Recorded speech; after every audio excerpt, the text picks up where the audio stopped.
Hello everyone, मैं नकुल मेहता आप सभी का आपके अपने यूट्यूब चैनल एग्जाम्स योद्धा पे स्वागत करता हूं। आशा करता हूं आप सभी अच्छे होंगे। यह वीडियो होने वाला है झारखंड पीजीटी को लेकर के, क्योंकि आप सभी को पता है कि यह झारखंड पीजीटी 2023 का जो बहाली प्रक्रिया आया हुआ था इसमें वह पूरी तरीक़ा से कंप्लीट हो चुका है।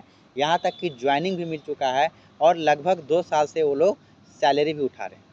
लेकिन यह वीडियो क्यों अभी आ रहा है, इसके पीछे का रीज़न एक ही है कि आप सभी को पता है कि पिछला 2 वर्ष से जो है इसमें केस चल रहा है। और केस क्या है? ओबीसी रिजर्वेशन को लेकर के एक केस है ना।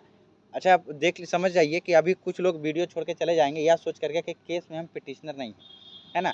लेकिन यह वीडियो उन सभी साथी के लिए है कि चाहे पिटिशनर हो चाहे पिटिशनर आप केस में नहीं हो, है ना। इस वीडियो में हम बात करेंगे कि झारखंड पीजीटी 2023 में अभी भी संभावना है क्या जिनका नहीं हुआ उसका होने का, क्योंकि इसमें अभी भी बहुत सारा सब्जेक्ट में खाली है। तो हम कहेंगे बिल्कुल अभी भी संभावना है ना, अभी भी संभावना है।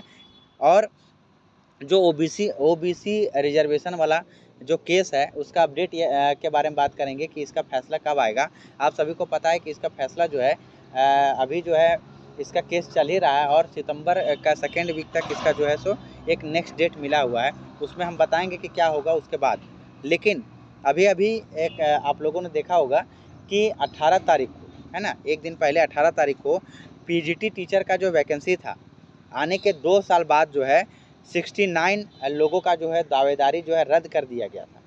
ये नोटिस आप लोग देखे होंगे, नहीं देखे होंगे तो हम बताएंगे।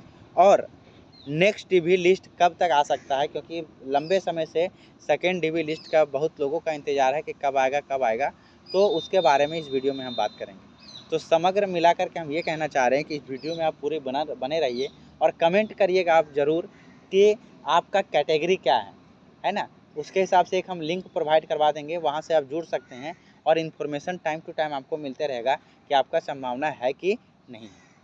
ठीक है, तो चलिए हम वीडियो स्टार्ट करते हैं। सबसे पहले वहाँ से कि पीजीटी टीचर का जो वैकेंसी था 2 साल बाद इतना लोगों को जो है सो रद्द क्यों कर दिया गया। तो ये नोटिफिकेशन आप लोगों ने पहले ही देखा होगा, फिर से हम एक बार दिखाते हैं आप लोगों को, उसके बाद आगे का बात करेंगे। देखिए दोस्तों, ज़्यादा हम नहीं कहना चाहेंगे, लेकिन इतना समझ जाइए कि 2 साल के बाद जिसका नौकरी छीन रहा है उसमें उस अभ्यर्थी का क्या गलती रहा होगा, अब उसको समाज में क्या मुँह दिखाने लायक रहा होगा। कहीं ना कहीं आप सभी को पता ही है कि जैसे झारखंड सीजीएल के लिए हवा उड़ा क्या था, ये सच्चाई है लगभग कि पेपर आउट था।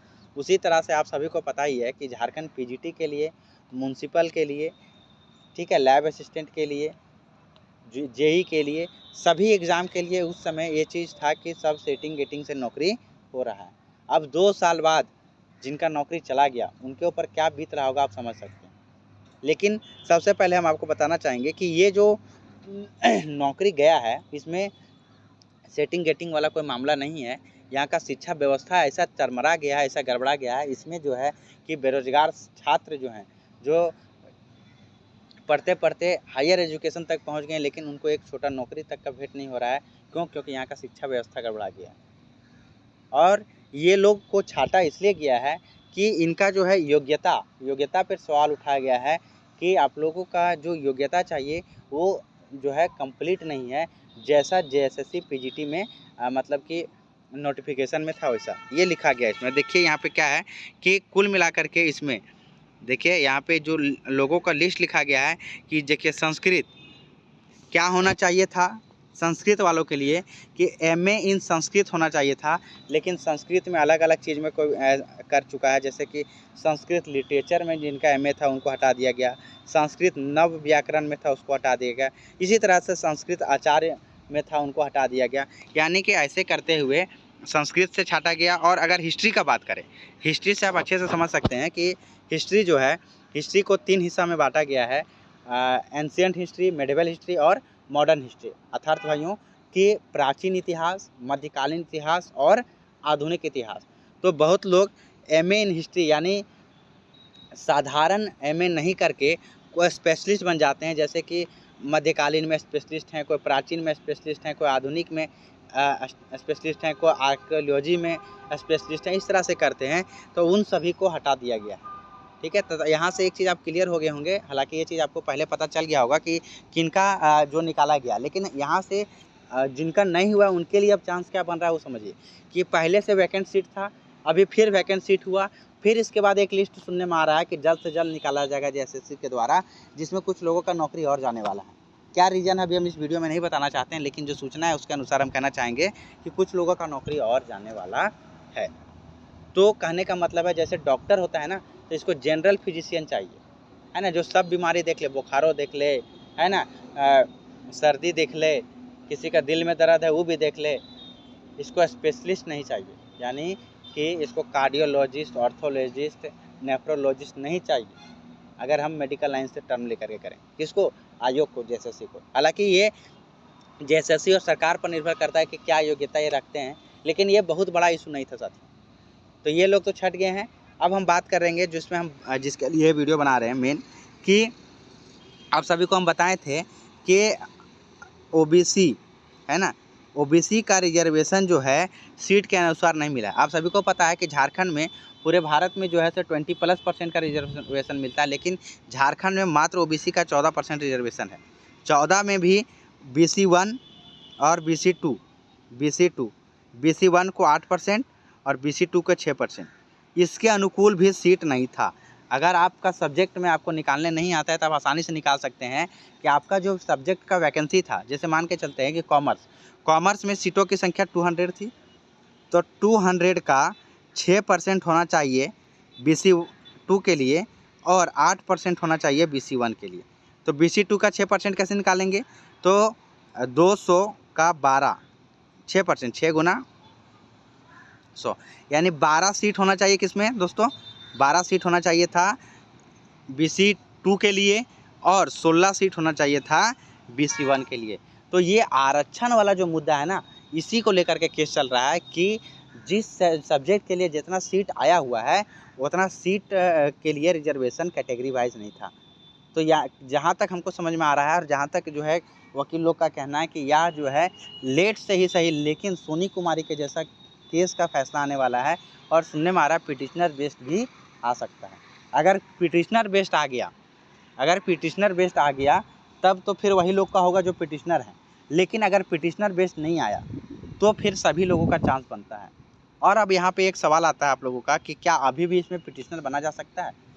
तो दोस्तों इसके लिए जानकारी नहीं है हमको अभी तक अच्छे से, लेकिन वकील से बात करके हम बता सकते हैं, ठीक है। और अगर आप पूछेगा क्या आप भी इसमें पिटिशनर हैं, तो मेरा जवाब है बिल्कुल कि मैं इस केस में पिटिशनर नहीं हूँ। लेकिन आप लोग अगर कमेंट करिएगा, देखते हैं कितना लोग हैं, है ना, जो अभी भी इस केस में उम्मीद बना के बैठे हुए, इस फॉर्म में उम्मीद रखते हैं कि हाँ हो सकता है, ठीक है। तो फिर जो है सो इस पर हम विचार करेंगे और आप लोगों के साथ वीडियो बना के साझा करेंगे कि हाँ अभी भी आपका चांस जो है सो बन सकता है, ठीक है। तो आप नीचे कमेंट करके बताइएगा कि आप BC1 कैटेगरी से हैं, BC2 कैटेगरी से हैं और आपका सब्जेक्ट कम्बिनेशन क्या है। उसी से फिर हम अगला वीडियो लेकर के आएंगे और एक हम लिंक दे देंगे वहाँ पे टेलीग्राम चैनल का, अपना टेलीग्राम चैनल का, वहाँ पे फिर कॉल करवा के भी आप लोगों को हम पूछ लेंगे, ठीक है। और एक चीज़, हाँ, कि वैसे साथी जो फेल हो गए हैं ना, वो उनके लिए ये मामला गड़बड़ा जाएगा, यानी कि क्वालिफाइंग पेपर में जो 30% अंक चाहिए था वो होना चाहिए, 30% अंक होना चाहिए क्वालिफाइंग पेपर में, और जो मेन पेपर था उसमें 75 मार्क्स होना चाहिए, यानी 150 क्वेश्चन का एग्जाम था तो 75 होना चाहिए। वैसे लोग कमेंट करें, ठीक है दोस्तों। तो उम्मीद करते हैं कि सारा बात आपको PGT को लेकर के समझ में आया होगा, यानी कि 2-3 मूल बात हम बताएंगे कि अभी भी सेकेंड लिस्ट आएगा, जब भी आए दूसरा केस का फैसला आएगा तो रिजल्ट भी जो है सो प्रभावित होगा, क्योंकि फाइनल रिजल्ट आप देखिएगा तो उसमें एक केस का नाम लिखा गया है, ठीक है। और केस का नाम लिख के लिखा गया कि अंतिम निर्णय जो है सो केस के ऑर्डर पर जो है सो चेंजेस होगा।